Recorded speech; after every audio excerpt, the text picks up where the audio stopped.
António, muito grato por ter aceitado o convite. É realmente com muita alegria que estou na sua presença. Eu é que agradeço o facto de me ter convidado e de me, digamos, repescar para um desafio que sempre foi o desafio da minha vida, mas que agora está numa outra dimensão, não é?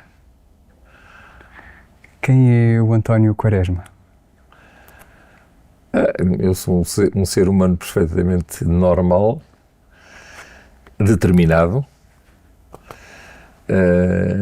em relação, e sempre fui determinado em relação às coisas que eu considero serem importantes na vida, e isto obviamente implicou e afetou, acho que é mesmo a palavra correta, toda a minha forma de estar profissionalmente no meu desempenho, e continua a afetar a minha vida pessoal depois de me ter aposentado da educação, digamos assim.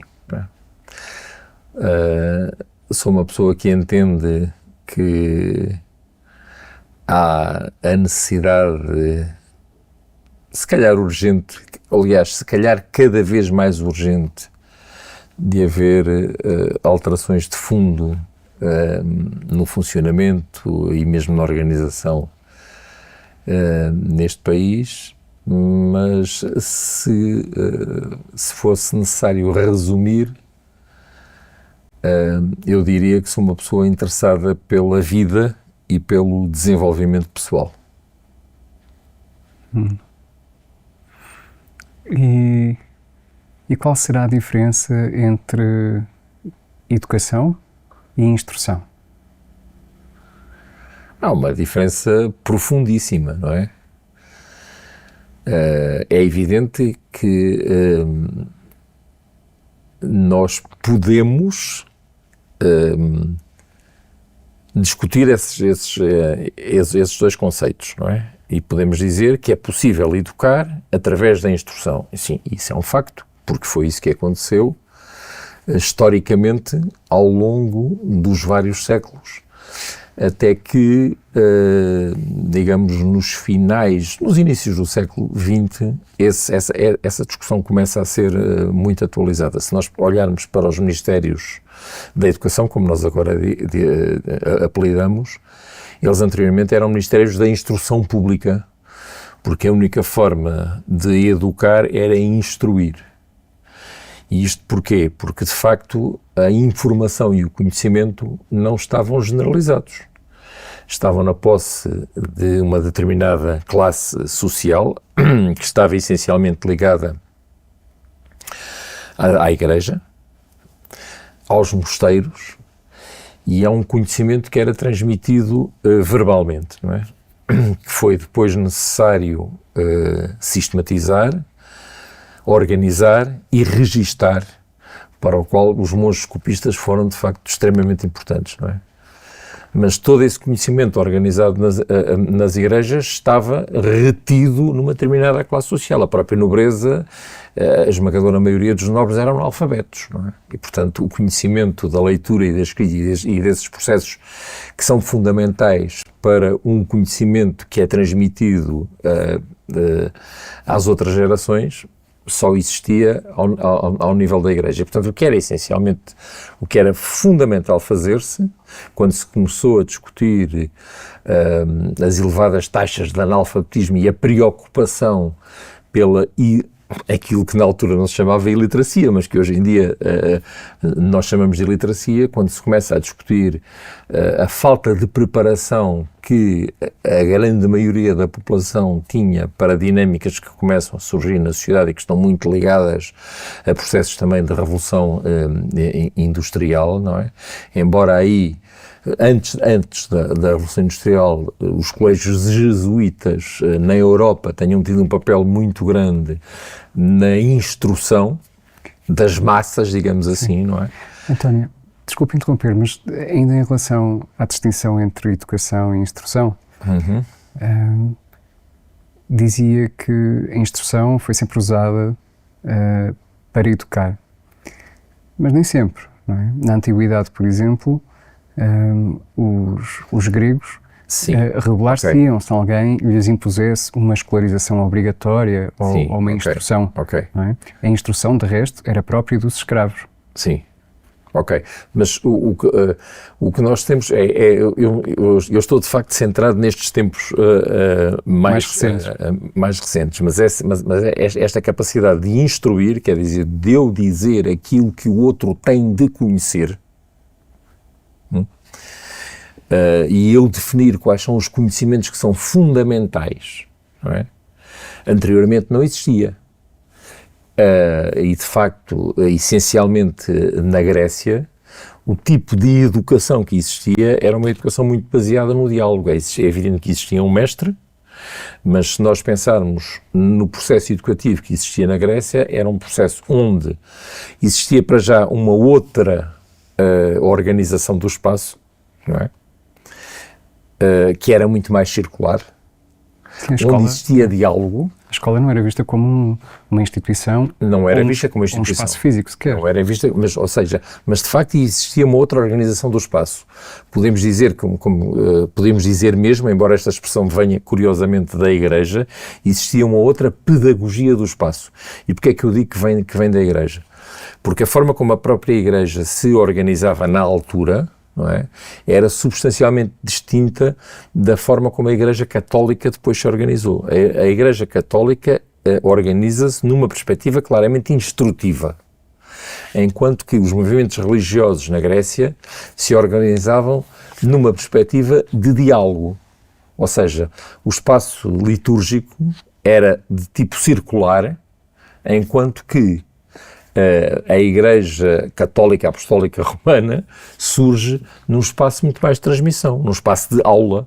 Aliás, é curioso que hoje em dia continuamos a ter determinado tipo de terminologias no ensino universitário que advêm de perspectivas da Igreja. Ou seja, a cátedra, o professor catedrático, é aquele que conquistou a cátedra, ou seja, aquele que tem a possibilidade de dar a lição. E a lição era dada na Igreja no púlpito, que é uma espécie de cátedra, não é? Portanto, o padre ia até ao púlpito, tradicionalmente, isto agora não existe, não é? Felizmente, mas a perspectiva continua a ser exatamente a mesma. Mas voltando à questão da diferença da instrução e da educação, a instrução significa que há um conjunto de conteúdos e de saberes que têm de ser incorporados pelos outros, que não os conhecem. Enquanto que a perspectiva educativa define que a educação é muito mais ampla do que uma mera instrução, que a instrução poderá estar presente, mas não tem de estar objetivamente refém de uma concepção programática que eu tenho na cabeça e que quero, entre aspas, impingir aos outros. Ou seja, um ato verdadeiramente educativo tem que partir do outro e não de mim. E eu, como professor, o que tenho que fazer é organizar esses centros de interesse e, em função daquilo que é fundamental para o desenvolvimento humano, ser adquirido em termos de conhecimento, integrá-lo nesses centros de interesse.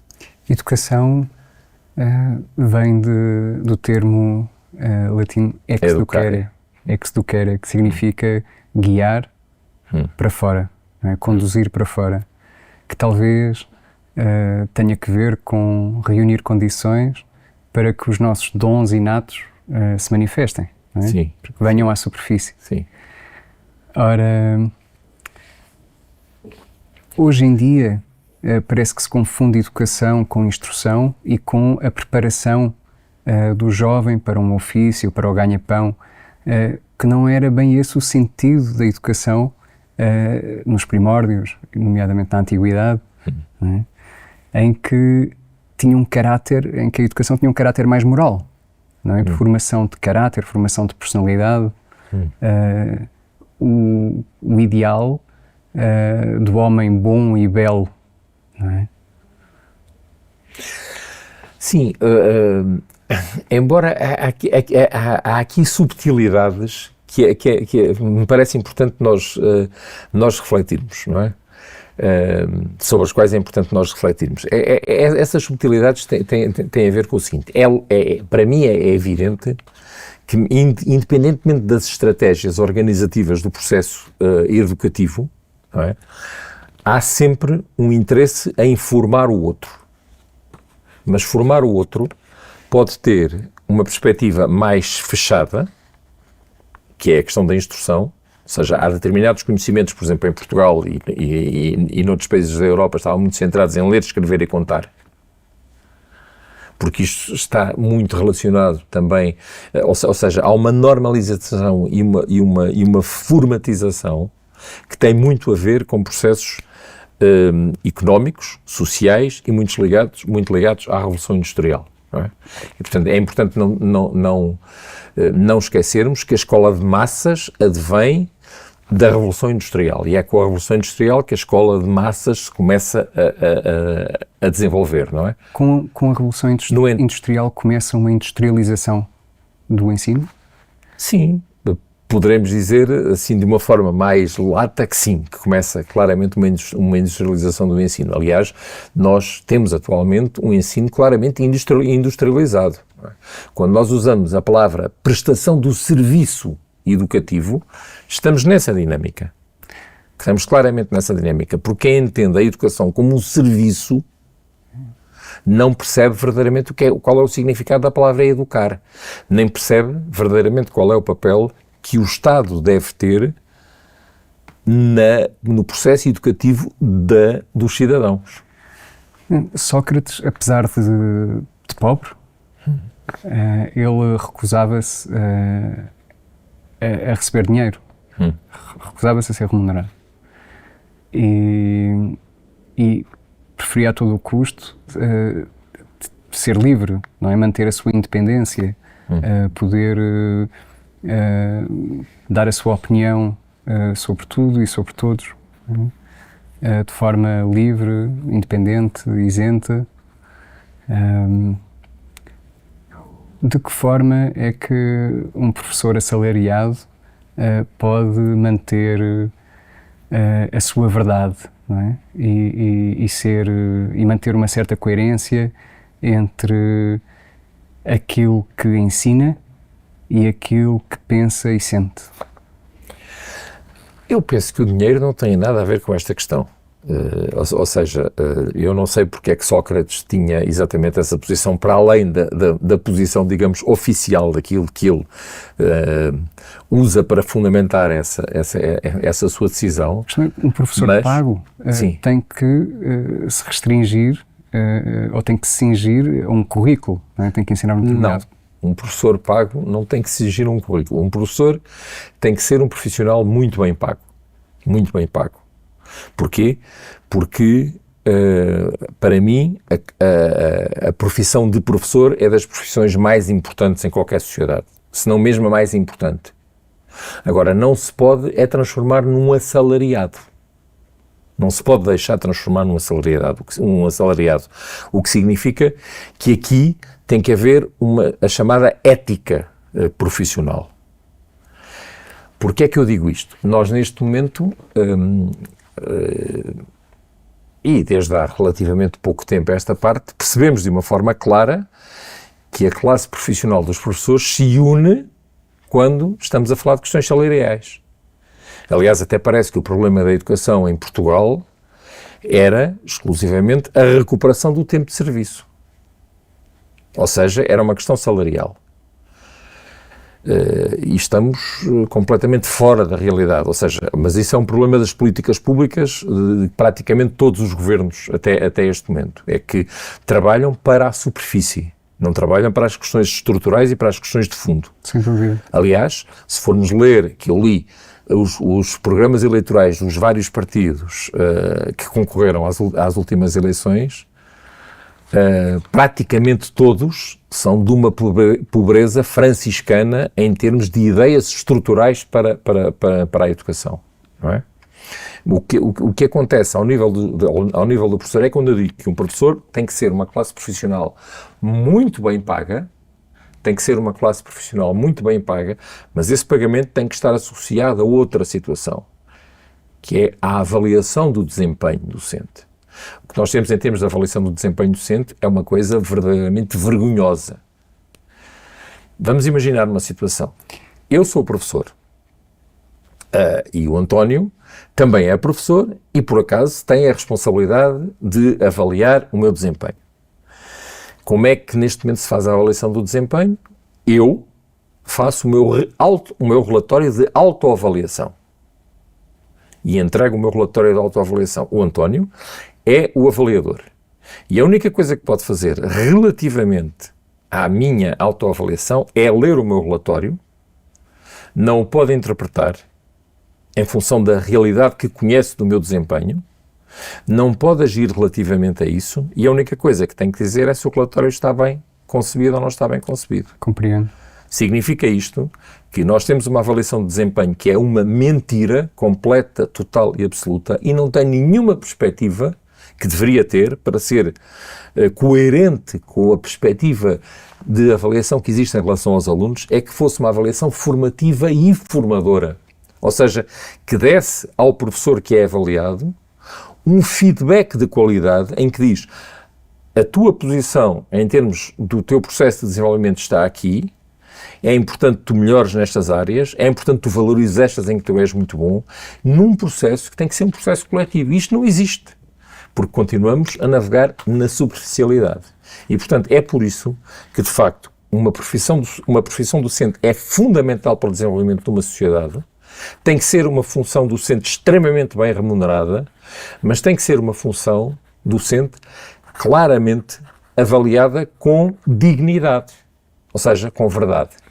E isto só se faz no contexto de uma escola pública forte, que é coisa que também não existe. Porque as escolas públicas, como a investigação apresenta, não vou apresentar aqui o nome dos investigadores, quem quiser que pesquise, as escolas públicas, na prática, e praticamente todas as escolas, retirando algumas privadas, a maior parte, a esmagadora maioria das escolas públicas não passam de anarquias organizadas ou de sistemas debilmente interligados. Porquê? Porque, na realidade, o que preside a organização da escola pública é a autossuficiência docente. E, por isso, nós temos uma classe docente que é, de facto, mal reconhecida pela sociedade, não tem qualquer reconhecimento social, perdeu completamente o reconhecimento social, não é? E não está a fazer nada, na prática, quer a própria classe docente em termos das suas organizações sindicais, quer o próprio Ministério da Educação, por muito que fale dos professores e por muito que fale da importância dos professores e por muito que diga, na prática não desenvolve nenhum tipo de ação coerente, consequente, para valorizar a classe docente. E pensa-se que só se valoriza a classe docente através da remuneração e tudo o resto está resolvido. Não, não é assim.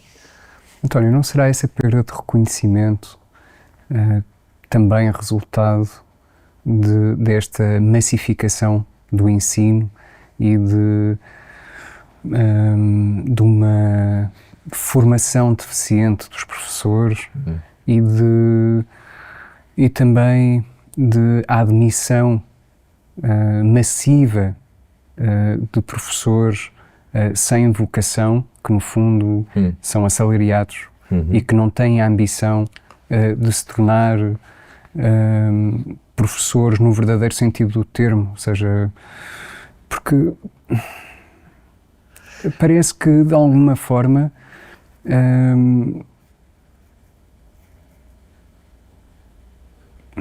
um filósofo parece que de alguma forma basta ter uma licenciatura, fazer um curso para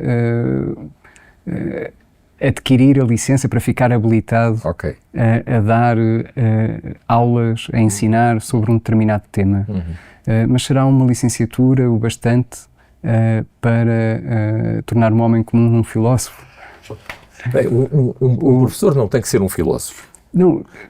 A questão é, quando nós falamos de professor, é muito importante que percebamos o que é que isto significa. O professor, historicamente, é aquele que professa. Sim. O que significa que, historicamente, está ligado a um paradigma que é o paradigma da instrução. Atualmente não deveríamos estar a falar de professores, deveríamos estar a falar de educadores. E aí entrávamos numa outra dimensão também. Mas fará sentido alguém que não é filósofo ensinar filosofia?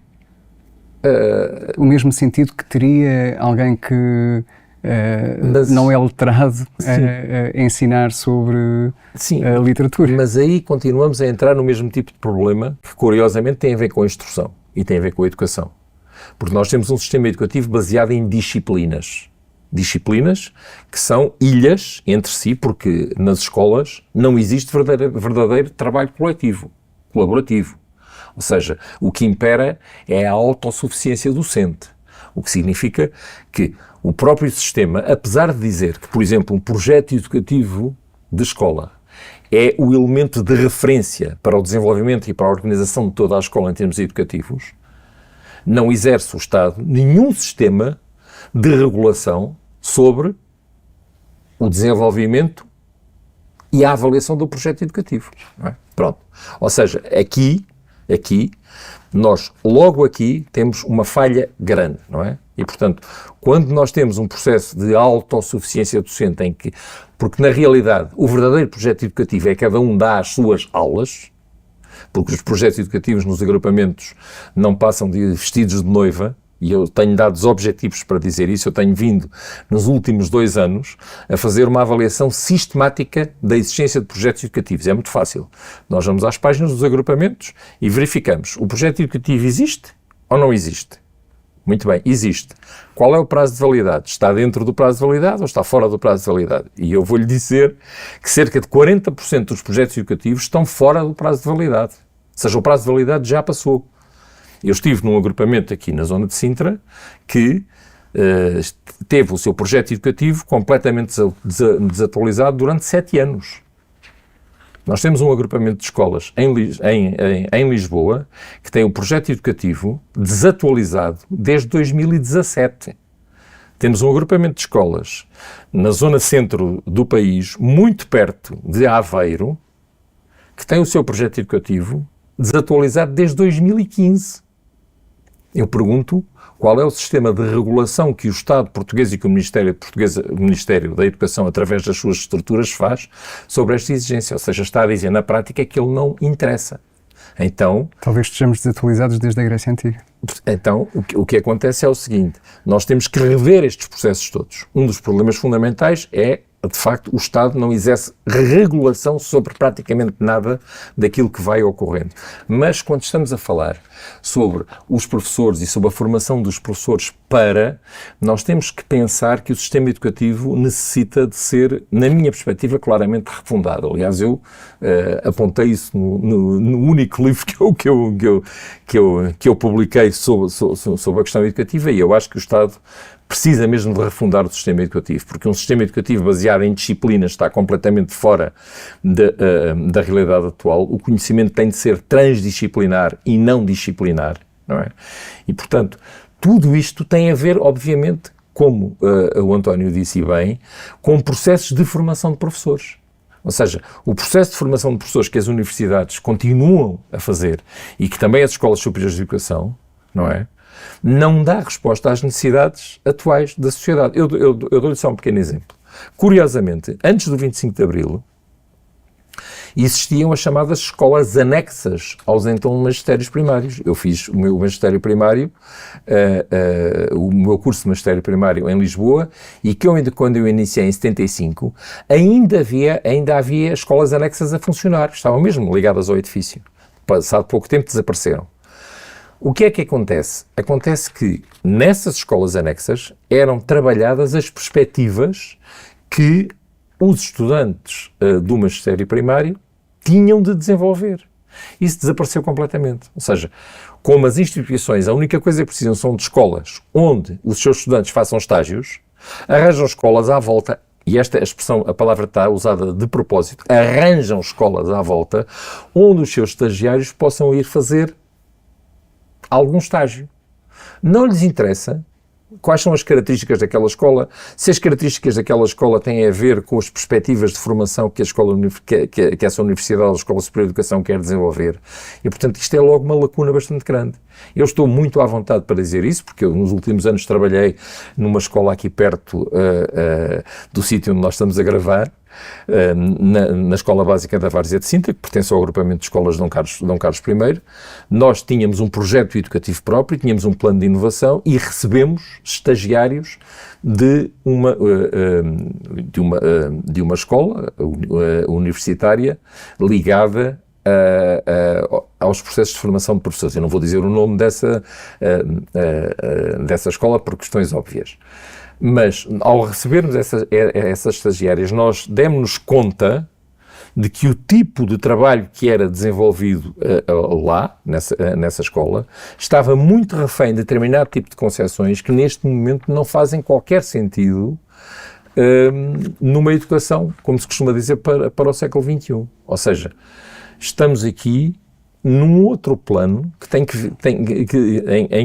em que esse plano nos dá indicações muito concretas de que nós temos que repensar de uma forma coletiva, de uma forma dialogada, de uma forma debatida, mas debatida genuinamente, como é que nós queremos organizar este sistema educativo e o que é que queremos fazer das escolas e o que é que queremos fazer da profissão docente.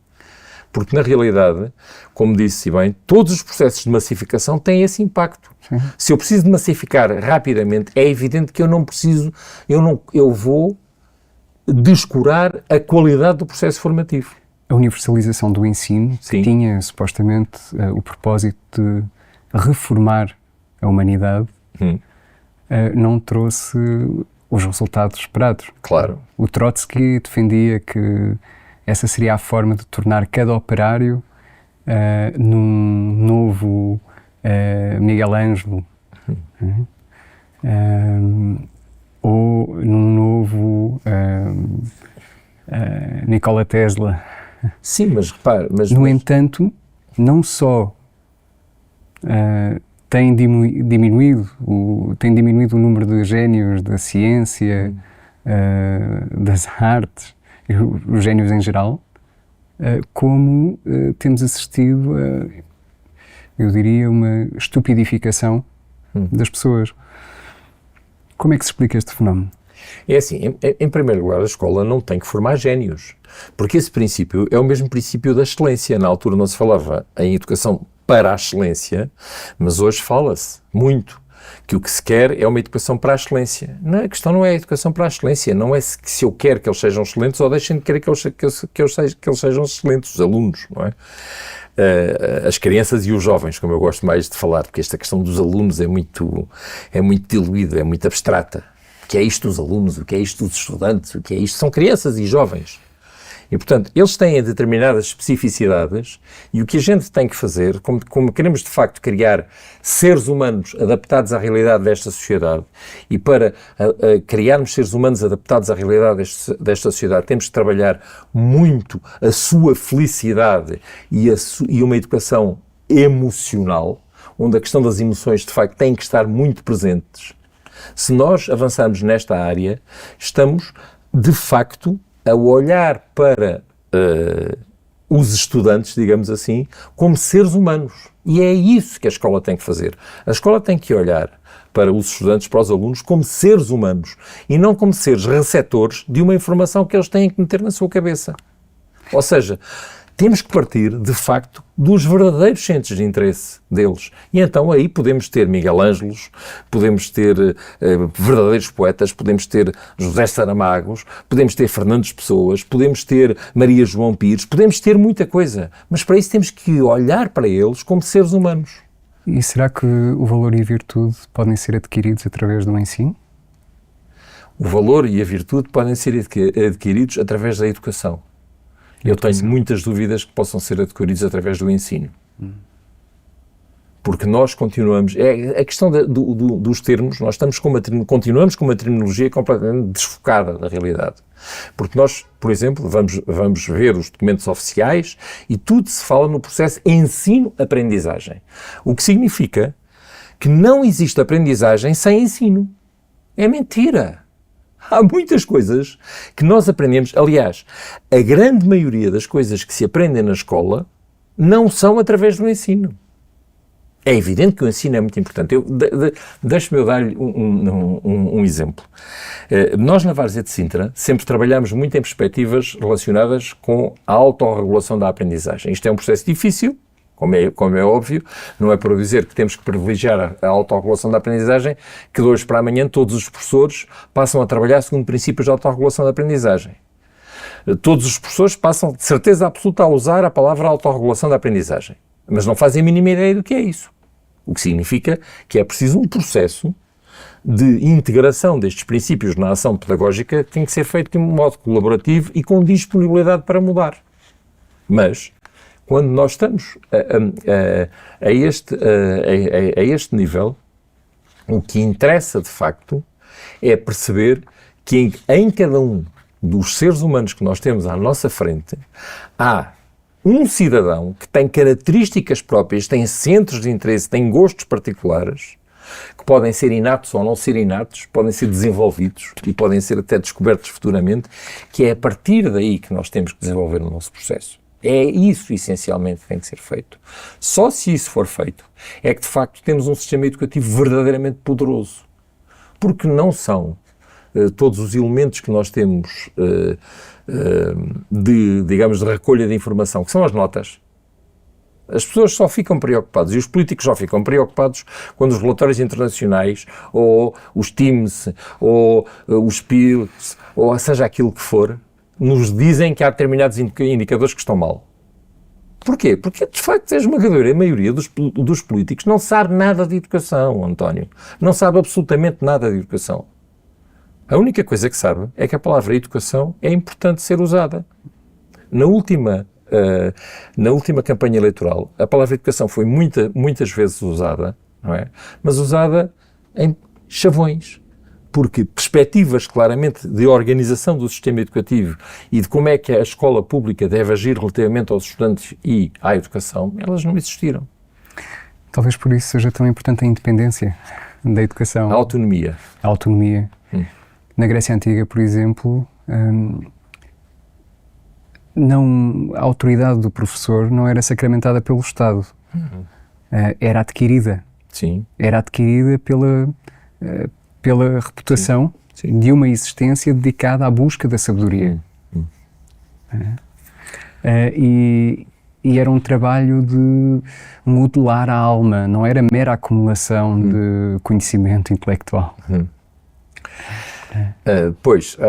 O modelar a alma, as almas não se modelam, não é? Pronto, eu percebo o que é que o António quer dizer e eu estou de acordo com isso. Mas, ou seja, de nos tornar a nós a expressão mais pura possível da alma, digamos. Sim. Eu estou inteiramente de acordo com isso, mas então nós temos de ter uma perspectiva que é claramente a perspectiva de que eu estou num processo que é educativo. E se nós nos focarmos aí, significa que a educação para o século XXI e do século XXI, como se diz, tem que estar num outro paradigma completamente diferente. Não é o paradigma do ensino, mas é o paradigma da aprendizagem. Porque o professor, historicamente, é a figura da autoridade, como referiu. E essa figura da autoridade frequentemente se confunde com a figura do autoritarismo.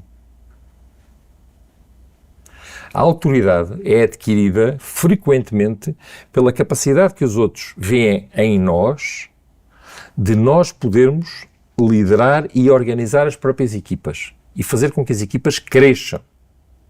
Não é? Isto é um processo muito difícil, porque eu, pensando na minha prática, eu tenho consciência, hoje em dia, de que cometi muitos erros. E não vou justificar os erros com a incapacidade dos outros, em abdicarem das suas zonas de conforto e incorporarem experiências e práticas novas, não é? E com a necessidade dos outros se refugiarem no seu castelo roqueiro.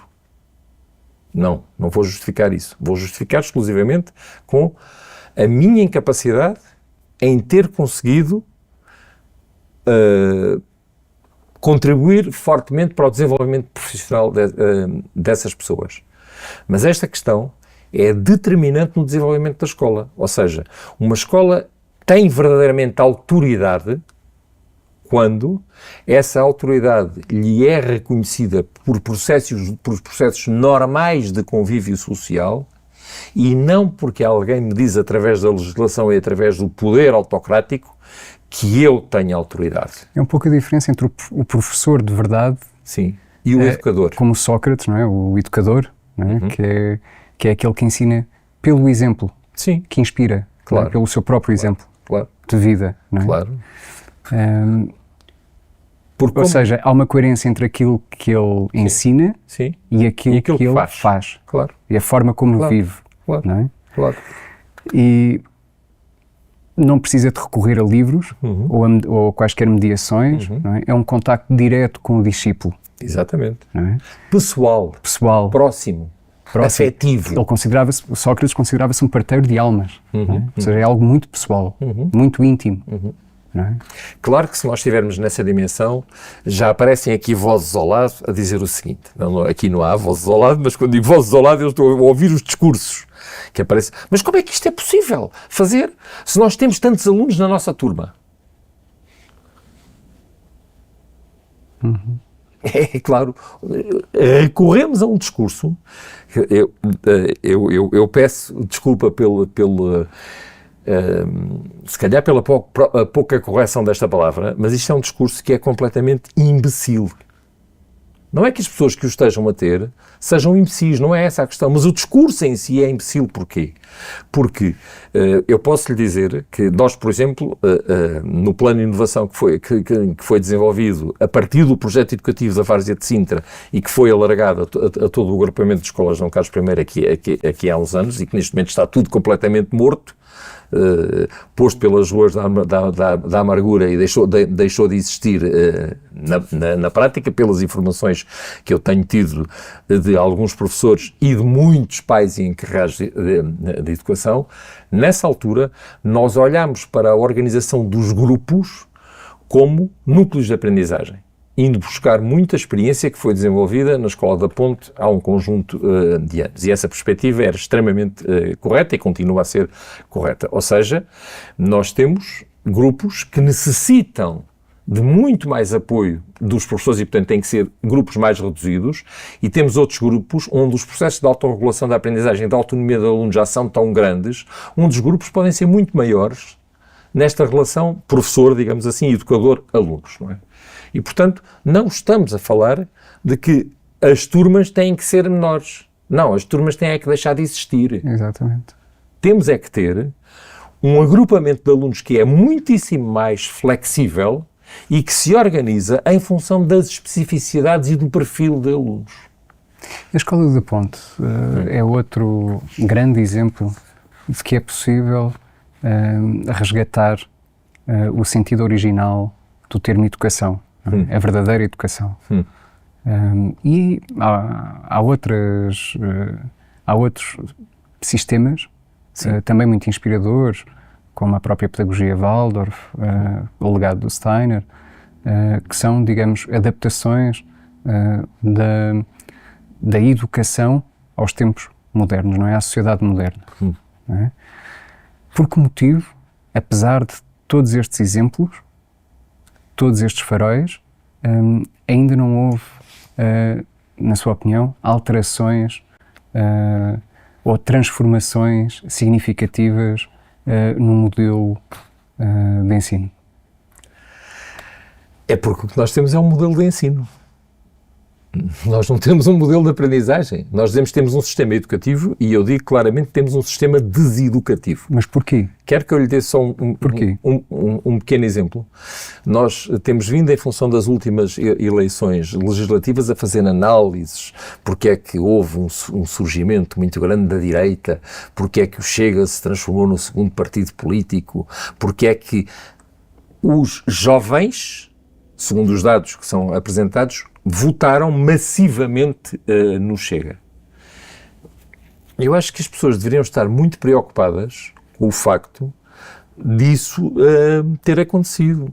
mas há aqui claramente uma votação que é uma votação de protesto e que demonstra claramente que a escola pública não está a dar resposta aos interesses dos jovens, da mesma forma que as políticas sociais e de integração social, ou de integração, entre aspas, dos migrantes na sociedade portuguesa, estão a ser feitas de uma forma correta. Ou seja, isto, para mim, demonstra claramente que há aqui um voto de protesto contra esta realidade e, portanto, é cada vez mais urgente nós mudarmos toda a realidade que tem a ver com este sistema educativo. Ou seja, o sistema educativo que nós temos, a forma como as escolas se organizam, a forma como todo este processo dito educativo existe neste país, tem que ser profundamente refletida e modificada.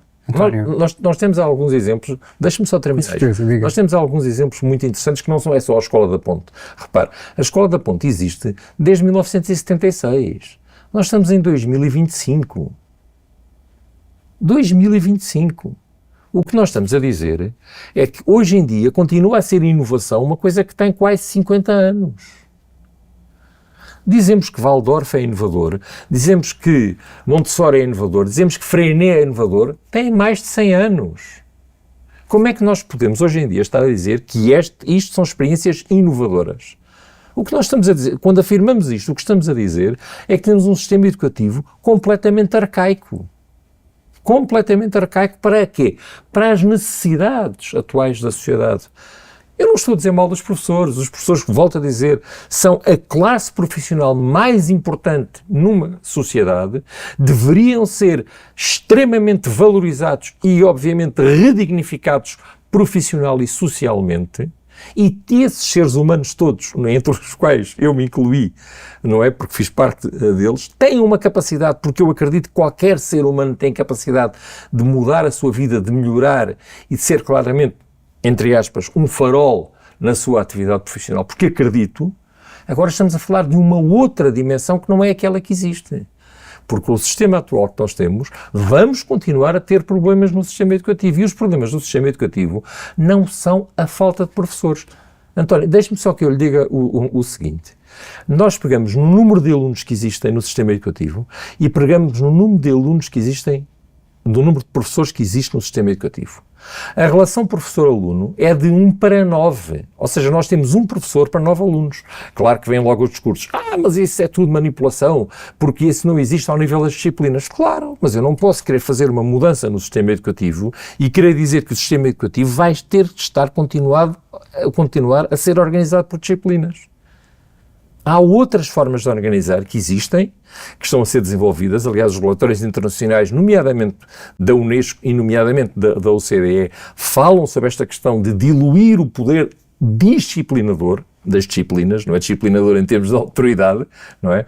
E encontrarem-se outras formas de agir. Não é? Nós tivemos em Portugal essa experiência, que eu acho que foi muito mal orientada, que foi a experiência das DACs, dos chamados domínios de autonomia curricular, mas temos outras formas de organizar o sistema educativo e que darão muitíssimo melhores resultados a este nível, da mudança do sistema educativo. Mas para isso temos que investir claramente noutro domínio que não existe, que é a chamada formação contínua de professores.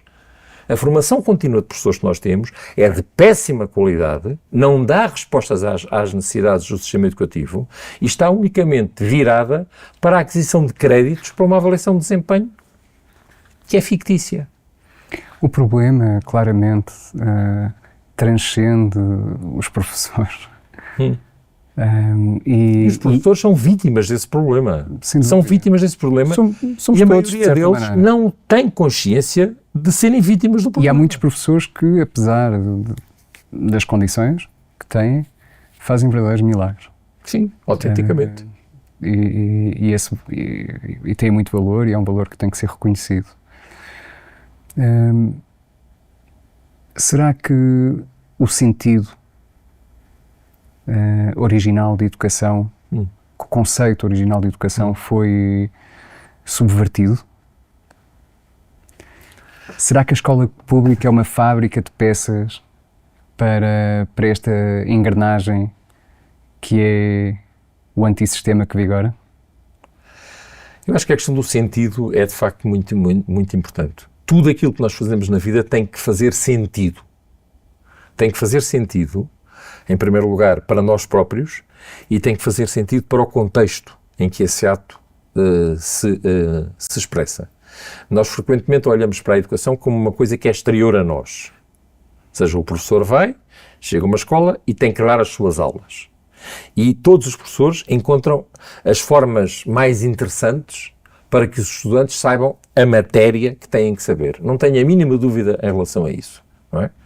Que eles se aplicam, que são profissionais, a esmagadora maioria dos professores são, de facto, profissionais, só que estão a funcionar num determinado paradigma que não dá resposta a essa necessidade de sentido para a sociedade. E, portanto, é lógico que, na minha perspectiva, como o António diz, e bem, o conceito original de educação perdeu-se. Aliás, perdeu-se muito rapidamente e foi transformado num conceito de instrução e de ensino. Ou seja, há matérias que têm que ser ensinadas. Se nós olharmos para aí, eu fiz esse estudo e esse estudo está feito por muitos investigadores. Nós olhamos para os programas, ou para as aprendizagens essenciais, ou para as metas curriculares, chamem-lhe como quiserem chamar, está repleto de conhecimento inerte, ou seja, que não provoca outro tipo de conhecimento. Morto, completamente. E conhecimento que não serve rigorosamente para nada, para já não é conhecimento. Porquê? Porque os miúdos a única coisa que têm que fazer, as crianças e os jovens, o que têm que fazer é empinar aquilo que têm que saber, oficialmente lhes dizem que têm que saber, para quê? Para responderem testes e para responderem a exames. E rapidamente esquecer 2 semanas depois. Aconteceu consigo, aconteceu comigo, aconteceu com os meus pais, com os meus avós, com todos, e continua a acontecer hoje em dia. E das duas uma. Há um desconhecimento profundo da natureza humana, sim, por parte de quem toma estas decisões. Sim. Há má fé.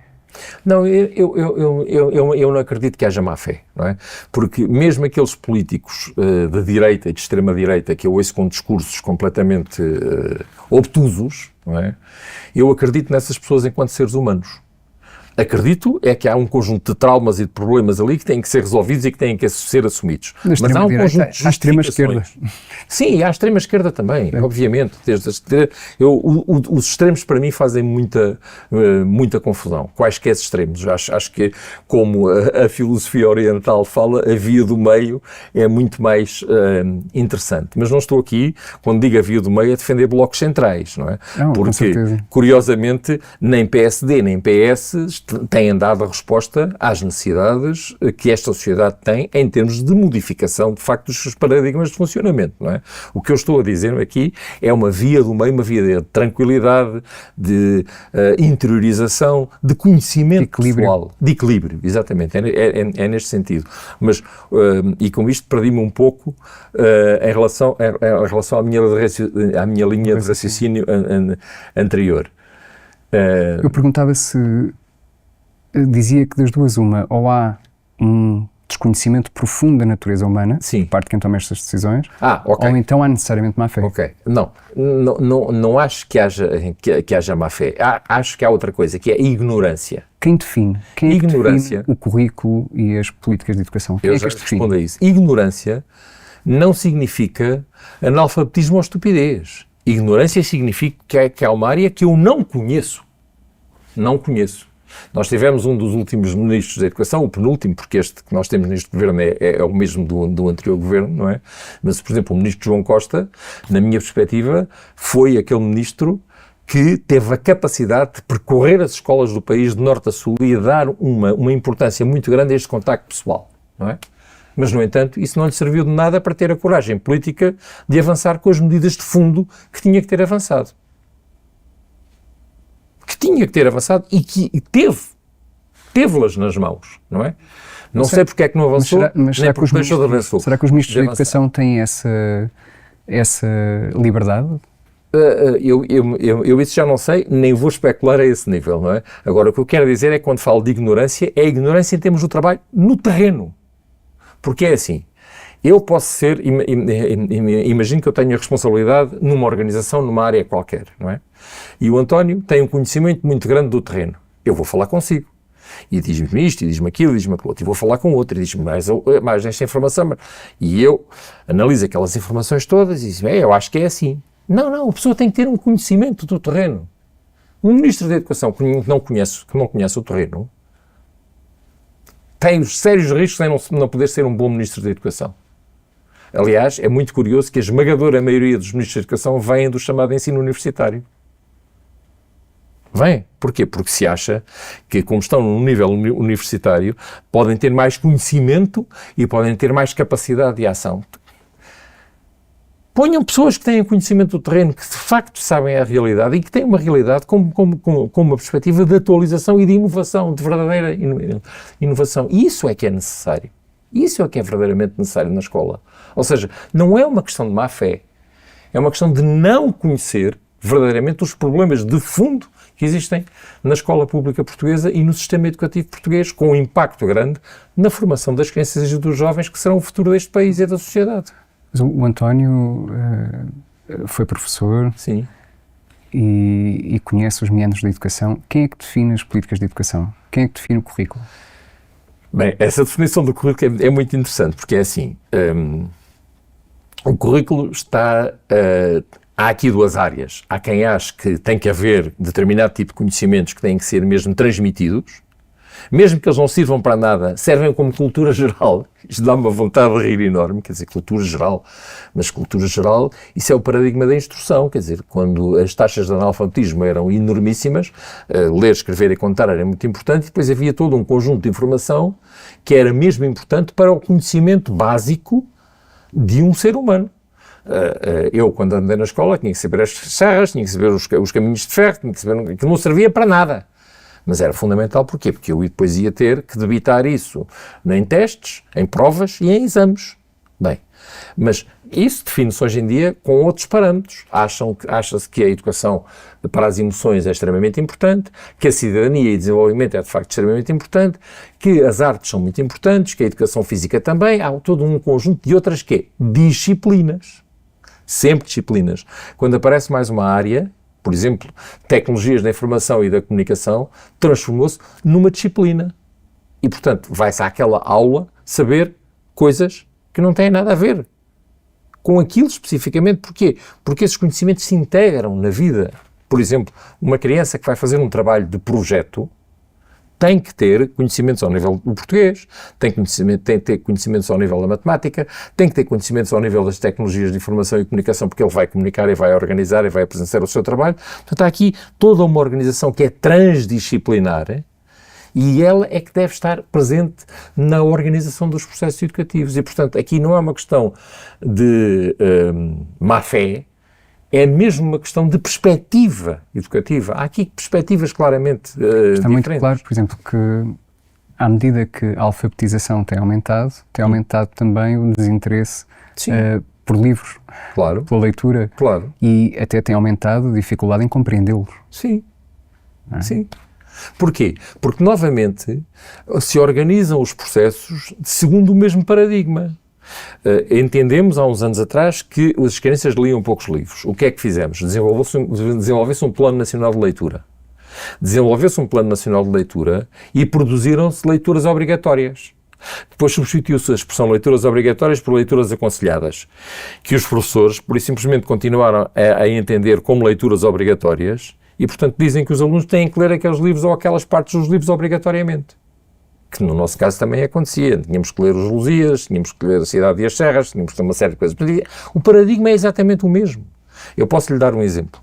A minha esposa também é professora português e francês, e uma das coisas com que foi confrontada este ano letivo foi, aliás, foi confrontada com duas realidades.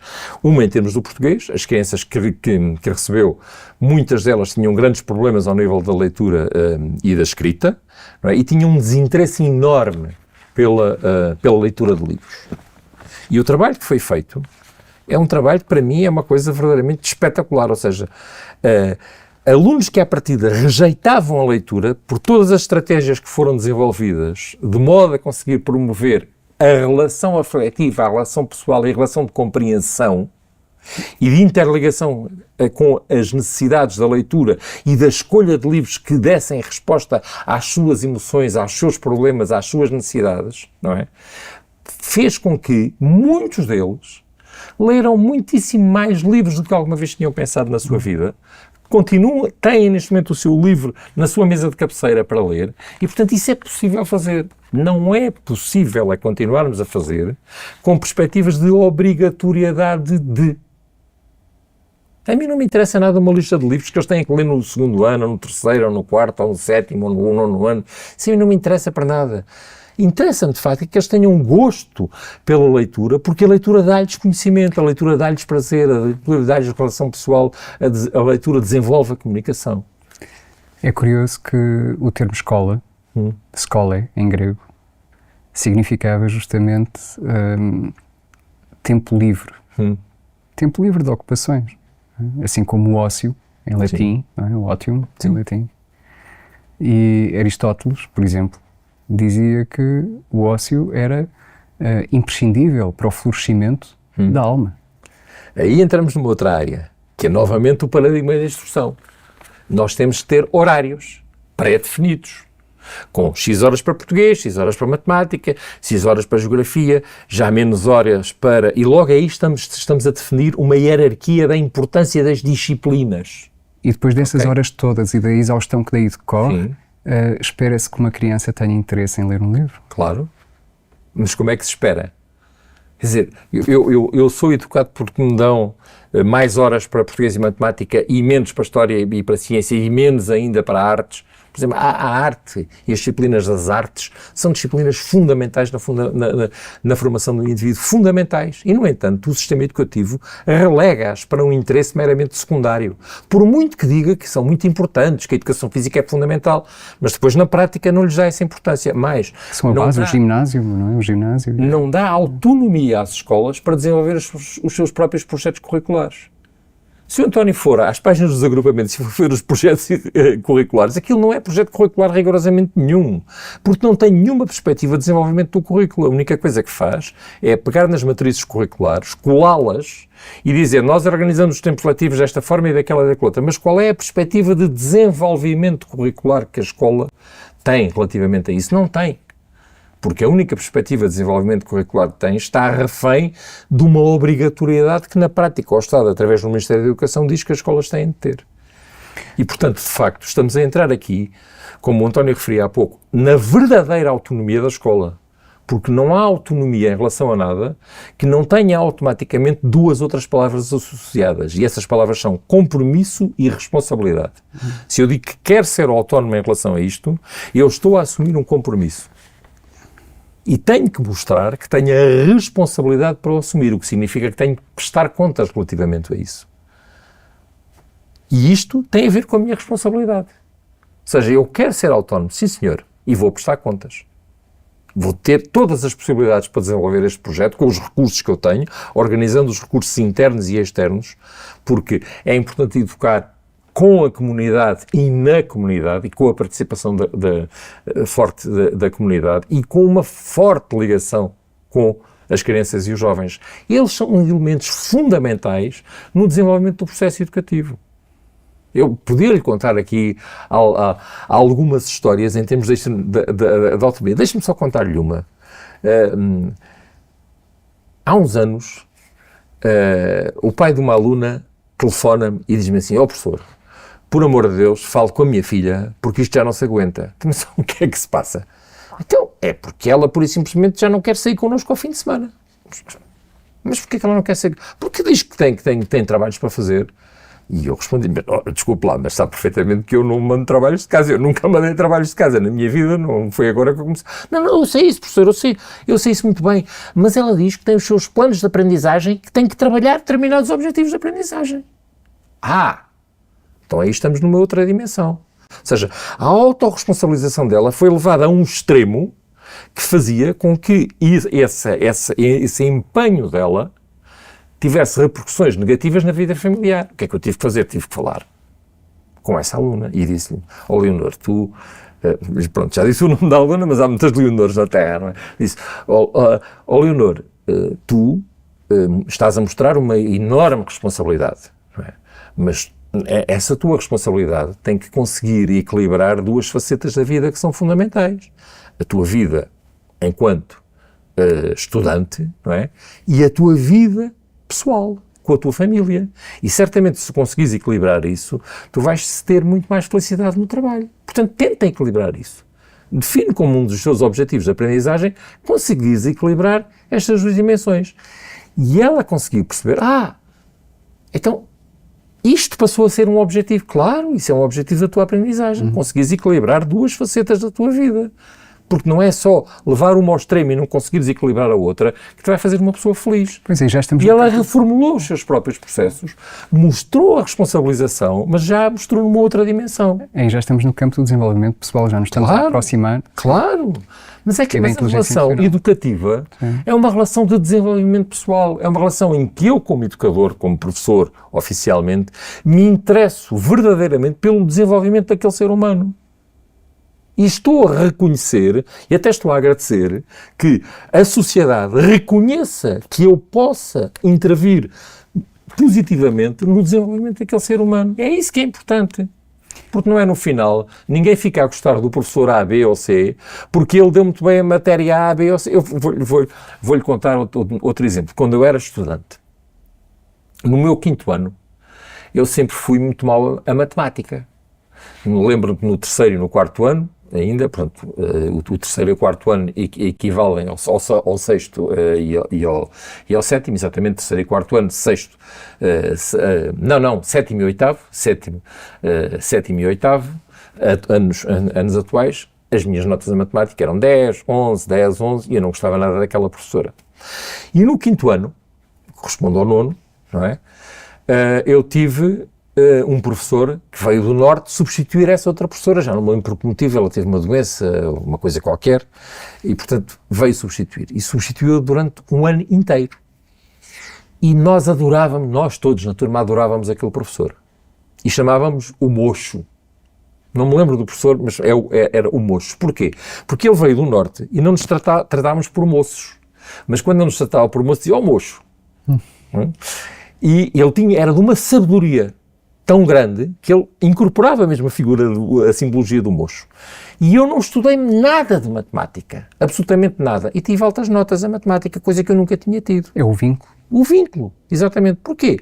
Porque a forma como ele se relacionava connosco, a maneira como ele explicava aqueles exercícios que não interessavam a ninguém, mas a relação que ele estabelecia connosco, o humor, o sentido, a ligação que ele tinha, conseguiu desenvolver uma empatia tal naquela turma que a esmagadora maioria dos alunos tiveram notas espetaculares. Eu, como sempre fui uma pessoa muito direta naquilo que digo e naquilo que faço, pus aquele professor nos píncaros da lua.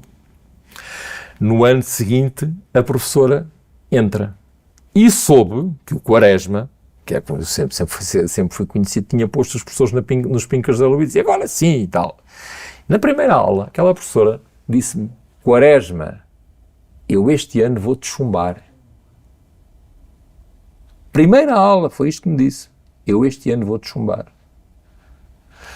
Bem, no 6º ano, de facto, eu tive notas negativas, mas ela não me podia chumbar, porque era 6º e 7º só no 7º ano. E no 7º ano, exatamente a mesma coisa. E eu, na última aula, disse-lhe, olha, professora, tenho uma informação para lhe dar. É que a professora não me vai chumbar. Riu-se. Não te vou chumbar, tu precisas de um 18 ou de uma coisa qualquer, alguma vez tu vais ter uma nota dessa. Não, professora, sabe porque é que não me vai chumbar? Eu não lhe vou dar esse prazer, porque eu acabei de anular a minha matrícula, mas não lhe vou dar o prazer da professora me chumbar. Repare onde é que nós estamos. A questão da empatia, da ligação, é fundamental. Eu não fiquei a conhecer o professor Mocho porque ele deu muito bem as expressões ou porque fez esta matéria. Não, foi pelo vínculo que ele estabeleceu connosco em termos de aprendizagem. E por oposição, fiquei com uma imagem extremamente negativa dessa outra professora, exatamente pela ausência do vínculo e pela castração e pelo autoritarismo. A ligação é uma espécie de ponte, não é? Claro. E sem essa ponte não pode haver nenhuma troca. Não pode. Não pode existir nenhuma troca. Talvez por esse motivo também prevaleça na escola mais do que a busca da felicidade, o medo. Não é? O medo de falhar. Isso é extremamente interessante. O medo de ser penalizado. Claro. O medo de ser discriminado. Claro. O medo da vulnerabilidade, da fraqueza, das nossas fraquezas serem apontadas, serem evidenciadas, não é? Da comparação. Não é? Porque esta escola que nós temos é a escola do erro. É a escola que combate o erro, em que os professores fazem perguntas para obterem respostas que já conhecem. Então, se fazem perguntas para obterem respostas que já conhecem, por que carga d'água é que perguntam? As crianças deviam sentir a liberdade de colocar as perguntas e não sentir a imposição de responder a perguntas. Claro. O António estava a fazer perguntas, é porque genuinamente quer conhecer a minha opinião acerca disto.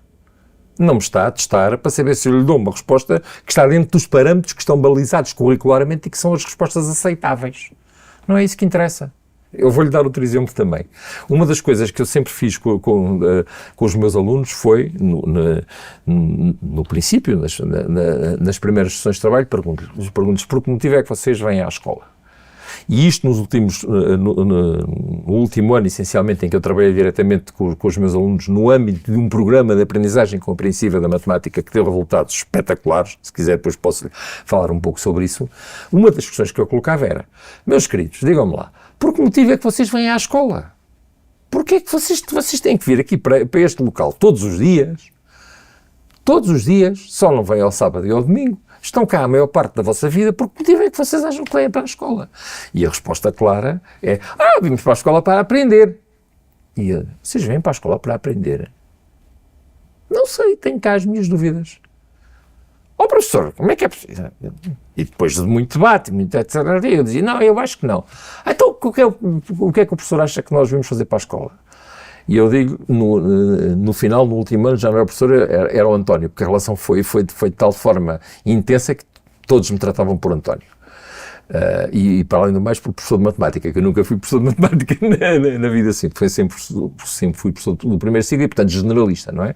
Mas devido a esse programa de matemática, eu era visto como professor de matemática. E então, depois destes debates todos, eles queriam saber, então, porque é que vinham para a escola. E eu disse: meus queridos, vocês vêm para a escola para errar.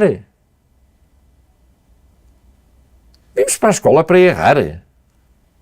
Sim, vocês vêm para a escola para errar. E houve uma criança pequenina e disse: é verdade, porque o António diz que nós aprendemos com os erros. É exatamente por isso. Vocês só aprendem com os erros. E, portanto, se erram, não tem problema nenhum. Ótimo! Vamos analisar o erro e vamos perceber com o erro e vamos aprender com o erro. Ou seja, se nós tivermos esta perspectiva, deixou de ser a escola de combate ao erro, mas a escola que faz do erro um processo de aprendizagem e de evolução pessoal. É isso que se tem que fazer. Esta é uma escola que combate claramente esta perspectiva. Porquê? Porque esta escola não avalia. Esta escola classifica. Classifica. Ou seja, esta escola dá 1, 2, 3, 4 e 5. Ou dá de 0 a 20. Mas na prática, esta escola tem classificações de 0 a 100. E como eu dizia, numa reunião de conselho pedagógico numa escola onde eu estive, eu gostava que vocês me explicassem objetivamente como é que vocês diferenciam, em termos de aprendizagem, um aluno a quem vocês dão 84,7 e a outro a quem dão 90,1. Como é que vocês, objetivamente, em termos dos processos de aprendizagem, me dizem é esta a diferença entre estes alunos? Repare a gravidade disto. Ou seja, nós temos uma classificação que vai de 1 a 5 até ao 9º ano de escolaridade e que no chamado ensino secundário se transforma de 0 a 20. Estamos a falar de 20 níveis. Os testes têm 100%. Estamos a falar de 100 níveis. Mas depois ainda acrescentam a classe decimal, a décima. Portanto, estamos a falar de 1000 níveis. Como é que, objetivamente, eu vou diferenciar estes alunos que têm 84,7 e 90,1? Como? Nada, não estamos a fazer nada. A única coisa que estamos a fazer é classificar. E é isto que o sistema educativo faz. Ou seja, no sistema educativo, na realidade, não há um processo descritivo da aprendizagem, do processo de aprendizagem, associado a um feedback de qualidade. E já foi amplamente demonstrado que isso é contraproducente. Completamente contraproducente, mas o sistema educativo continua a incidir aí. Mais, as últimas novidades que eu tive, eu digamos que aterrei, entre aspas, no país, no domingo ao fim do dia, portanto perdi tudo, porque estive no estrangeiro, incontactável, e portanto fiquei a saber da posse do Governo e das principais medidas que este Ministério da Educação diz que são de facto prioritárias e que têm que ser implementadas. Não é que elas não sejam importantes, mas dá-me vontade de rir e dizer que essas são as prioritárias. Novamente, ignorância. O que o Ministério da Educação e os serviços do Ministério da Educação, o Secretário de Estado e por aí fora demonstram é uma clara ignorância relativamente às necessidades estruturais que este país tem relativamente à educação. António, mas era a questão que eu lhe colocava há pouco. Realmente, nós sabemos que, enfim, esta metodologia gera trauma e perpetua este antissistema de patriarcado, de competitividade, violência, guerra e por aí. Agora, o António há pouco não respondeu à pergunta. Quem é que define estas políticas? Peço desculpa. É o Ministério da Educação, não é? Sim. Quem é que define? E isso também é perverso, porque depois daquelas mudanças todas, as metas curriculares, metas de aprendizagem, eu discordo com aquilo, estamos a desvalorizar a importância das matérias que têm que ser ensinadas, estamos num processo de simplificação. Há este discurso todo. Depois o que é que se faz? Convidam-se especialistas para fazer uma proposta, não é? E esses especialistas podem vir de sociedades profissionais, podem vir de associações de professores ligados às disciplinas, não é? E que apresentam uma proposta. E, portanto, muitas vezes os especialistas estão ligados a universidades, que é aí que parece que está o conhecimento essencial, não é? E o conhecimento quase etéreo, não é? Parece que é uma bolha onde aí é que se sabe aquilo que todos nós temos que conhecer, e eles apresentam uma proposta. E depois o que é que se faz? Coloca-se a proposta em consulta pública, esperando que a sociedade e que todos os professores que não foram ouvidos, nem tidos, nem achados para esta situação, deem a sua opinião. E chega-se a um documento final, que é o documento do Ministério da Educação e dos seus especialistas convidados. Porque os princípios e a quantidade de pessoas que participam para já, a quantidade de pessoas que participam na consulta pública é extremamente reduzida. E depois, as opiniões que são apresentadas na consulta pública, e a minha experiência pessoal tem a ver com isso. Consulta pública só de nome, talvez. É só de nome, porque as coisas que modificam realmente aquela realidade são mínimas, mas absolutamente mínimas, residuais, não é? E, portanto, na realidade, nós temos um currículo que é prescritivo, chamem-lhe aprendizagens essenciais, chamem-lhe o que lhe chamarem, chamem-lhe perfil do aluno à saída da escolaridade obrigatória, que ainda assim é o único documento que está elaborado numa outra concepção que depois não é plasmada nas chamadas aprendizagens essenciais ou nas metas curriculares ou naquilo naquilo que lhe queiram chamar, mas são vistos nas escolas como programas. E, portanto, é aquilo que tem que ser dado. Toda a perspectiva, por exemplo, que surge no perfil dos alunos à saída da escolaridade obrigatória, baseado numa concepção de competências, não é desenvolvida na escola. Porque avaliar por competências é um processo descritivo.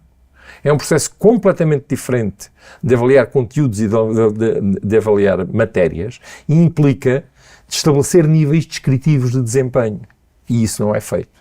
E, portanto, claramente quem define isto é o próprio Ministério da Educação e os especialistas contratados para o efeito. Os professores não são tidos nem achados. Sim. Ou seja, não emitem a sua opinião. Também porquê? Porque as escolas, enquanto organização, são organizações fracas, débeis, completamente débeis. Porquê? Porque, volto a dizer, não passam de anarquias organizadas ou de sistemas debilmente articulados. E dependentes, não é? Não são, completamente não têm autonomia, independência. Não tem. António, a propósito de escolaridade obrigatória... Deixa-me só dizer uma coisa, mas quando têm autonomia, não a exercem de uma forma autónoma. Pois não estão preparados para isso. Claro. Claro. António, a propósito de escolaridade obrigatória, os regimes totalitários do século XX deram uma enorme importância à escolarização obrigatória, baseados na ideia de que a criança não pertence aos pais, mas ao Estado. Será que esta aparente preocupação por educar esconde um outro propósito, um propósito de coagir sem recorrer à força? Estamos a falar de educação ou de doutrinação? Quer dizer, nós podemos dizer que ao processo instrutivo esteve muito associado historicamente uma perspectiva de doutrinação. Sim, claro. Se nós olharmos para Portugal e por toda a educação e instrução que aconteceu antes do 25 de Abril, é evidente que havia aqui doutrinação, até plasmada no facto de haver um livro único. Eu coloco esta questão porque me parece importante olhar analisar com honestidade a história, não é, daquilo a que nós chamamos a escola, não é? A história do ensino, não é? E perceber de onde vimos, não é? De onde vem, o que é e para onde pode ir. Não é? Sim, mas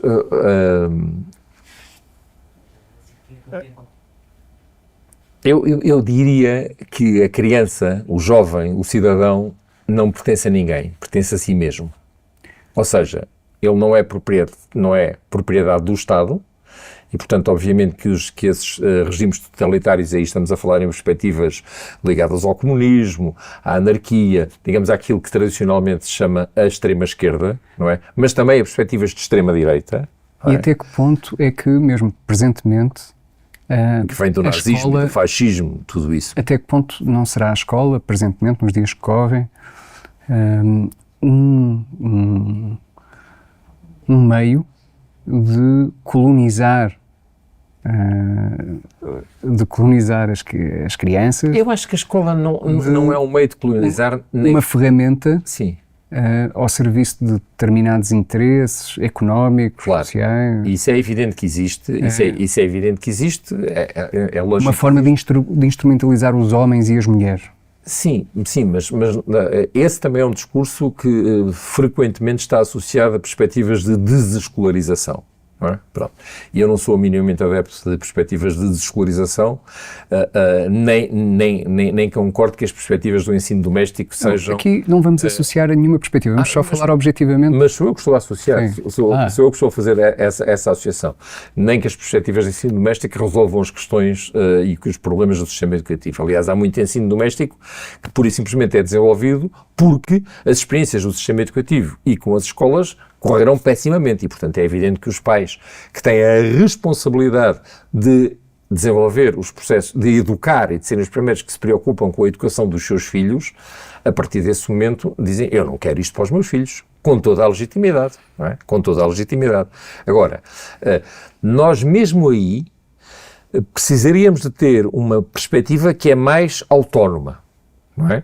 Ou seja, eu não entendo que o que está por trás disto, digamos, é aqui uma perversão ou uma conspiração no sentido de condicionar a formação dos jovens com vista a que determinado tipo de interesses sejam garantidos, não é?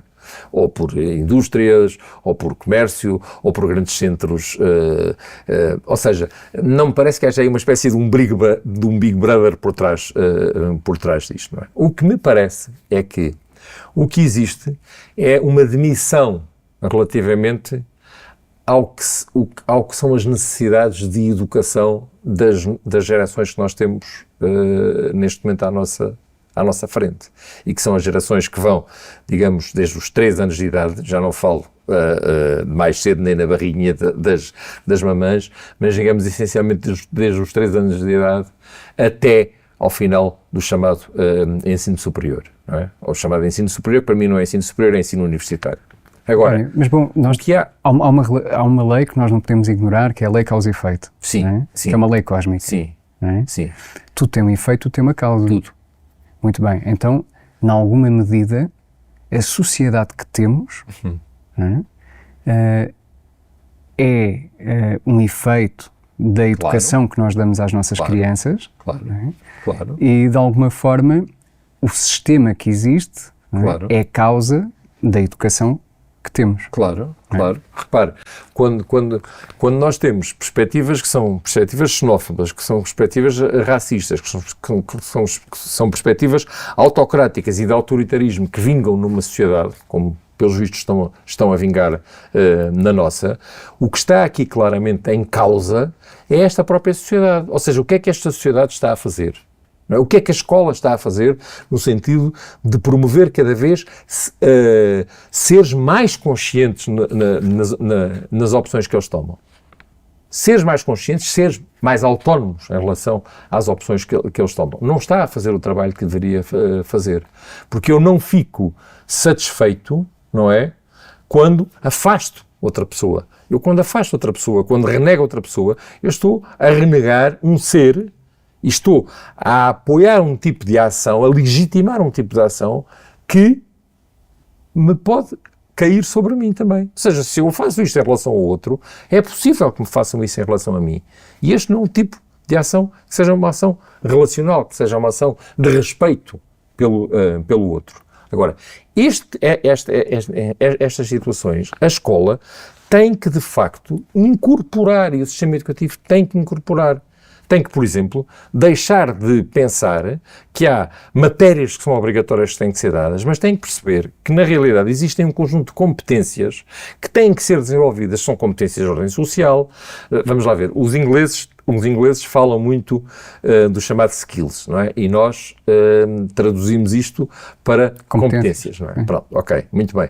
Temos competências disciplinares e depois temos competências que são chamadas competências de alto nível. Há dois investigadores que nos anos 90 fizeram um trabalho muito interessante sobre isto. Curiosamente, dois investigadores que vieram da área da economia, e eles falam sobre as questões que têm a ver exatamente com estas competências de alto nível. Nós hoje em dia, em termos das empresas, uma entrevista de emprego, olham para o nosso currículo e dizem, ok, muito bem, este fulano tem a formação que nós pedimos, esta é a formação mínima, muito bem, põe o currículo de lado. Agora vamos lá conversar. E é no diálogo, essencialmente, que se fazem as escolhas dos profissionais. Não é se diz que teve 18 a português ou que teve 20 a físico-químicas, não é por isso. É pela... Estas são, de facto, capacidades, skills, competências de alto nível. Estamos a falar da gestão da informação, estamos a falar da relação pessoal e interpessoal, estamos a falar da gestão de risco, estamos a falar do espírito de grupo, estamos a falar de um conjunto de outras competências sociais que são fundamentais para o desenvolvimento da sociedade e que a escola não trabalha. Aliás, nós temos, por exemplo, dados que nos dizem que os processos de equidade na educação são muito baixos.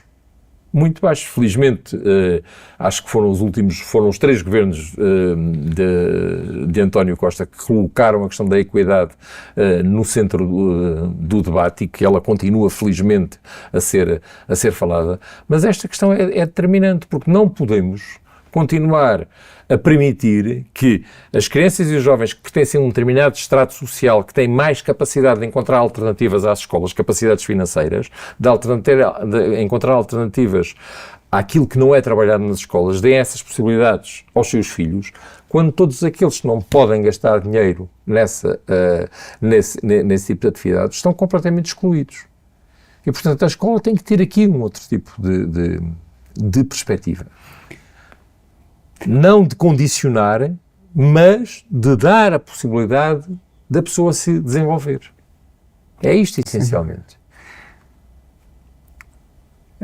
Bom, concluímos que a escola pública é castradora em muitos sentidos e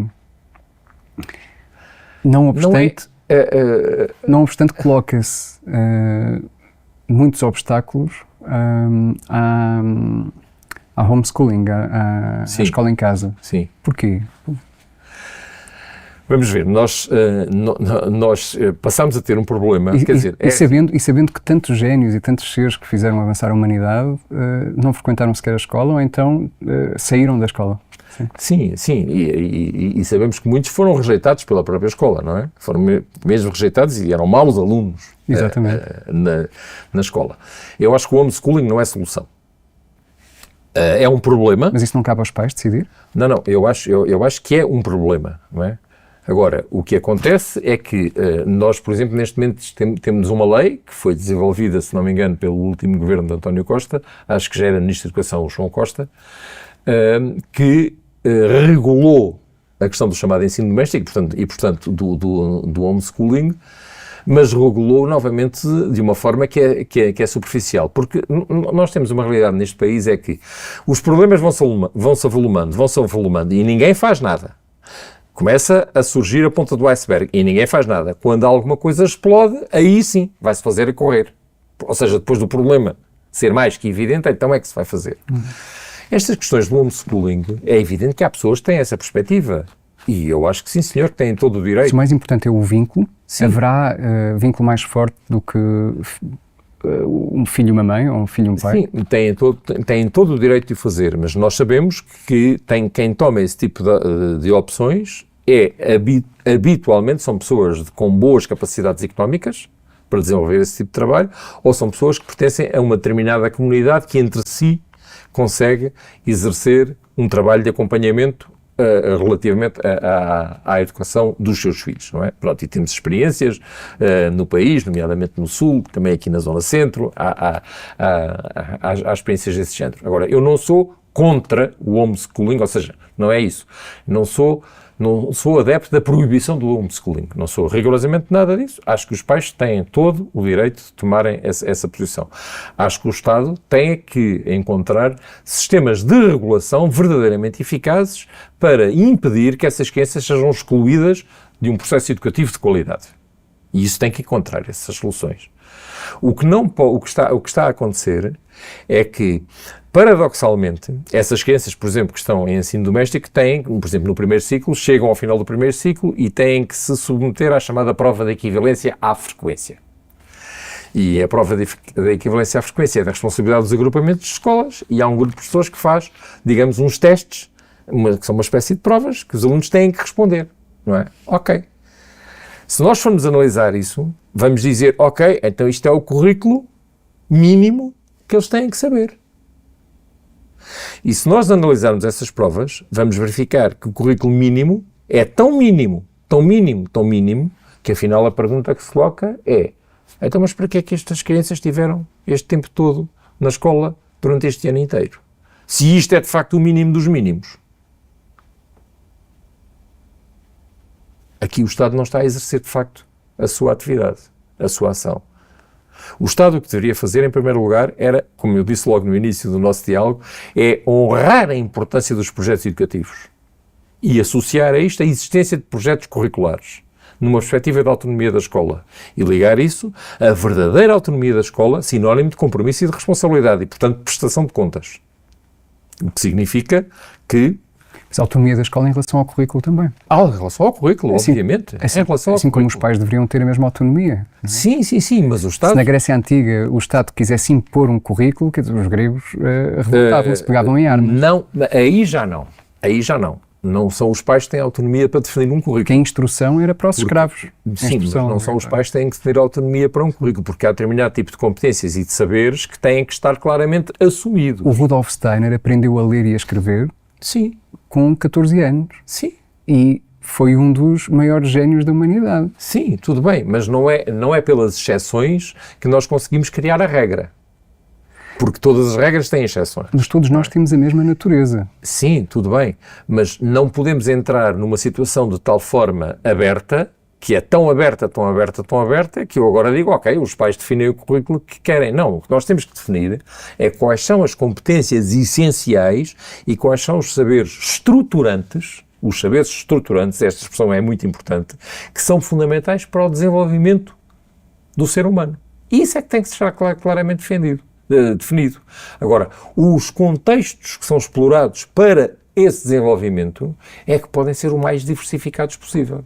E isso a escola não faz. Ou seja, nestes casos, é evidente que essas crianças, cujos pais definiram isso e tomaram essa decisão legitimamente, volto a dizê-lo, têm que ser submetidos a um processo que é de avaliação externa, chama-lhe processo de avaliação à frequência, aquilo que lhe chamem, ou exame de avaliação à frequência, aquilo que lhe quiserem chamar, mas que garanta que, de facto, essas crianças adquiriram as competências que são fundamentais em determinados momentos, não é? Não estou a falar de ciclos, até porque os ciclos, dos chamados ciclos de ensino são completamente desatualizados. Temos um segundo ciclo que não faz sentido nenhum. Já há muito tempo que o Conselho Nacional de Educação fez um relatório a dizer isso, mas em determinado momento temos que saber que este processo está a ser corretamente desenvolvido. E isso o Estado tem que assumir isso. Por uma questão de garantir que não há crianças a serem excluídas socialmente num processo de desenvolvimento que é importante ser feito. António, o nosso tempo está a terminar, mas queria colocar-lhe uma última questão. Assim, resumidamente, para começar uma educação digna desse nome, sim, o que é imprescindível mudar? Olha, é assim. Em primeiro lugar, nós temos que ter uma perspectiva, é que as reformas de fundo e verdadeiramente estruturais não são feitas pelo partido A, pelo partido B ou pelo partido C. São feitas pela sociedade.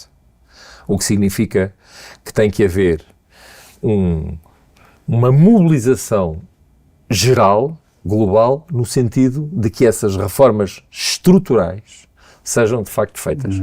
E não estou a falar só da educação. Nós temos muitas reformas estruturais que têm que ser feitas na agricultura, nas florestas, através do na gestão do associativismo, por exemplo. Sim, através disso também, claro, obviamente, porque quando nós dizemos que é importante educar com a comunidade e na comunidade, estamos a dizer que a comunidade, uma expressão que a mim me faz muita confusão, mas que define logo tudo, é quando nos projetos educativos nós dizemos que a escola está aberta à comunidade. Se está aberta à comunidade é porque não pertence à comunidade. Eu não abro as minhas portas à comunidade, não é? Se eu não pertenço à comunidade. Se eu já pertenço à comunidade, então faço parte da comunidade. Portanto, não preciso abrir portas a ninguém. Eu sou parte integrante da comunidade. Exatamente. É uma estrutura... Está bem, mas é uma estrutura com as suas especificidades. Muito bem, mas eu pertenço à comunidade. Pois não há fronteira entre Não há fronteira. Se pertence à comunidade, não há fronteira entre mas está ali. E a segurança, mas não tem nada a ver uma coisa com a outra. Estamos a falar de questões diferentes. Estamos a falar de uma questão de perspectiva. Qual é o paradigma que eu quero aplicar na minha ação, não é?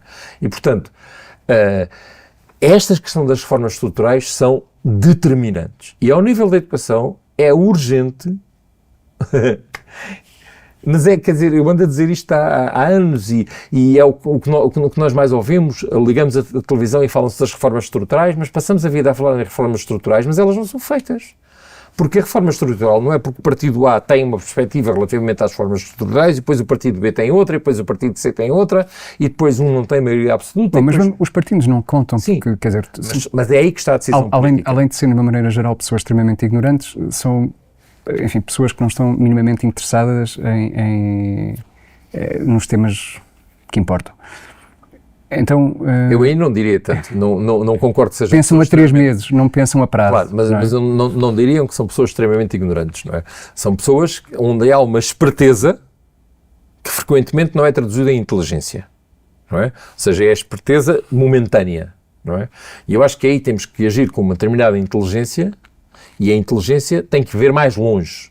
E por isso é que a reforma estrutural não é uma reforma que se esgota em 3 meses. É uma reforma que fica pelo menos 20 anos. E, obviamente, é avaliada, obviamente é recondicionada, leva alterações, porque nunca se faz tudo bem logo no início, não é?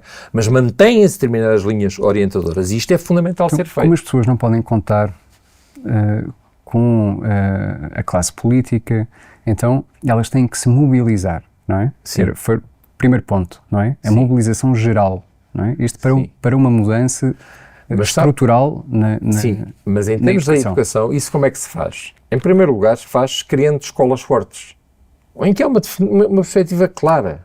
As escolas têm que ser fortes, têm que funcionar como organizações. E uma escola, para funcionar como uma organização, o seu projeto educativo é o elemento estruturante de toda a ação. Então o projeto educativo é honrado.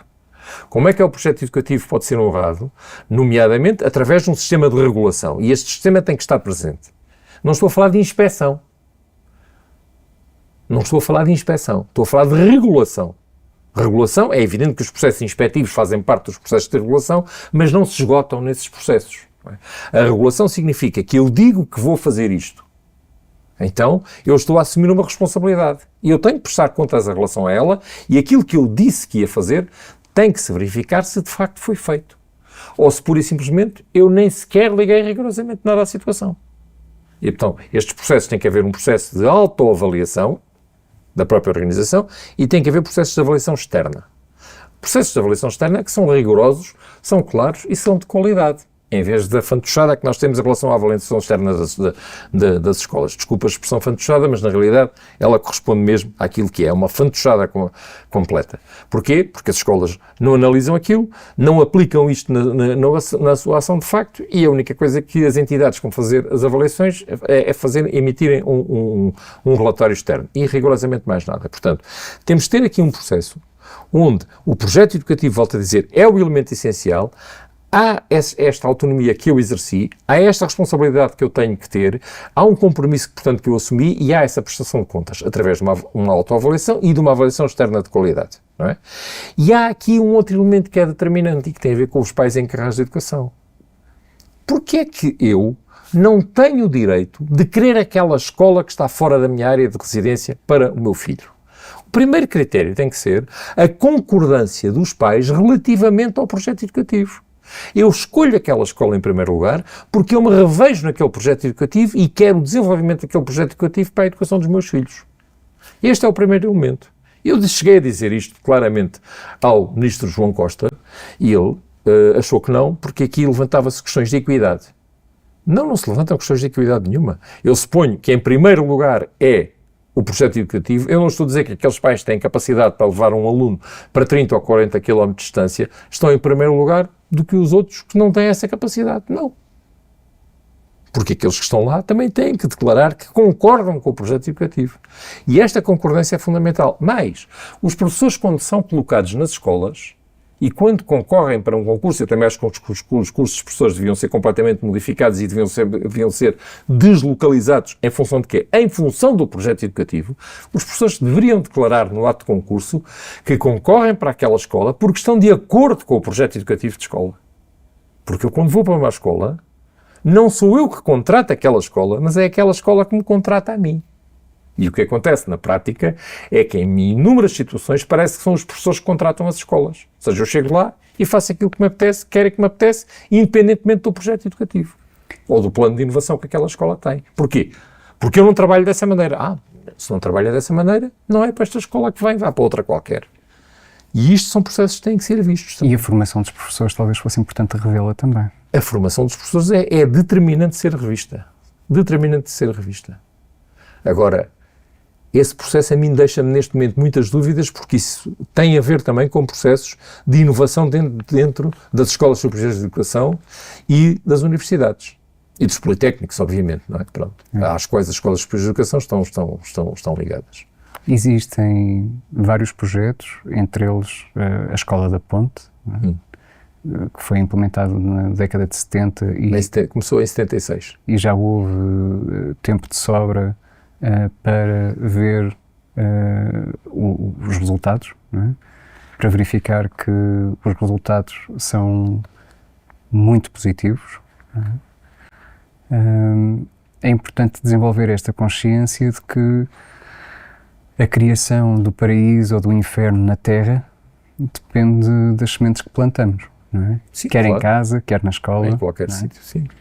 Relativamente à Escola da Ponte, eu neste momento não sei como é que a Escola da Ponte está. Não é? Eu conheci a Escola da Ponte em 2004, não é? E de facto fiquei encantado. Conheci a Escola da Ponte numa história muito, muito interessante. Foi através de um livro que que a mãe de uma ex-aluna minha me ofereceu, de um livro do Ruben Alves, que por acaso não era esse, que era A Alegria de Ensinar.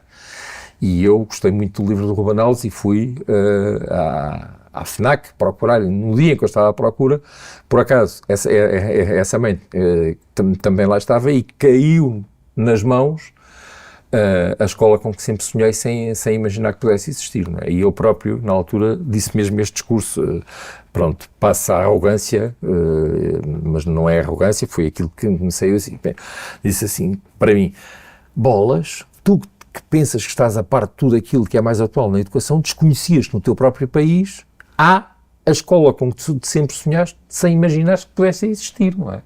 Pronto, e fui. Na altura estava na Várzea de Sintra, foi a minha primeira fase na Várzea de Sintra. A Várzea de Sintra não estava em agrupamento nenhum. Na altura estava a iniciar-se os processos de agrupamentos verticais e horizontais, porque ainda havia agrupamentos horizontais, que eram só, portanto, neste caso, o primeiro ciclo, depois desapareceu.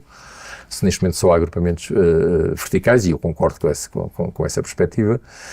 E fui. E, portanto, como tínhamos o projeto educativo, e eu estava também com o regime de bolseiro devido a um projeto de investigação que eu estava a desenvolver relacionado com a inteligência prática no ensino, uma coisa por acaso muito interessante, fui até à Escola da Ponte e verifiquei que realmente aquilo era uma outra dimensão.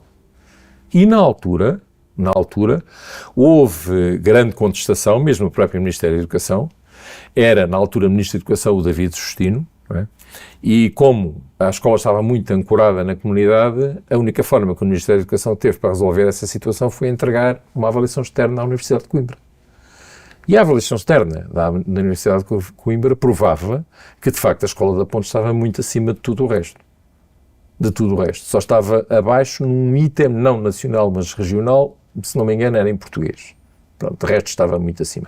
Mas eu estou a falar da Escola da Ponte que eu conheci em 2004, 2005 e 2006, e depois estabeleci uma relação muito próxima com o José Pacheco, e mantenho uma relação de grande amizade com o José Pacheco, embora eu tenha neste momento divergências relativamente às perspectivas que ele está a desenvolver, porque o José Pacheco está muito relacionado numa perspectiva de turmas piloto, e eu acho que a questão não são turmas piloto, a inovação faz com escolas, não se faz com turmas.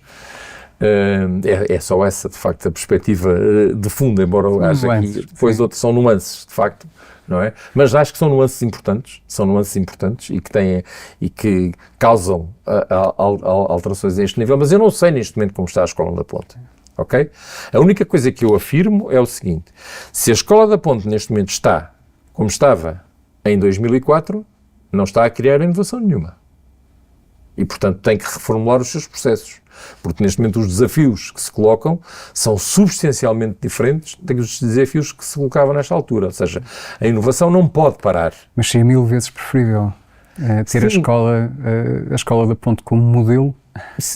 Como modelo, entre aspas. Eu não gosto muito de modelos, gosto mais de estratégias. Ou como estratégia. Mas também lhe digo, então, segundo esse discurso, uma escola Waldorf continua a ser preferível, uma escola Montessori continua a ser preferível, uma escola Freinet continua a ser preferível, não é? Mas, de qualquer forma, continuamos a dizer que nisso já não são propriamente inovações. Inovação é aquilo que eu tenho que fazer para os tempos atuais, de acordo com processos que são verdadeiramente novos. É evidente que vão buscar experiências que são muito importantes e que têm indicadores que devem ser recolhidos, mas não é estarmos reféns dessas perspectivas, não é? É conseguirmos criar o novo, porque a inovação é a capacidade de criar o novo, de o interpretar e de o conseguir recriar, no sentido de que nunca estejamos satisfeitos com aquilo que temos. O Rudolf Steiner deixou bem claro que a intenção não era criar um sistema que viesse a cristalizar, não era manter o conhecimento vivo, não é?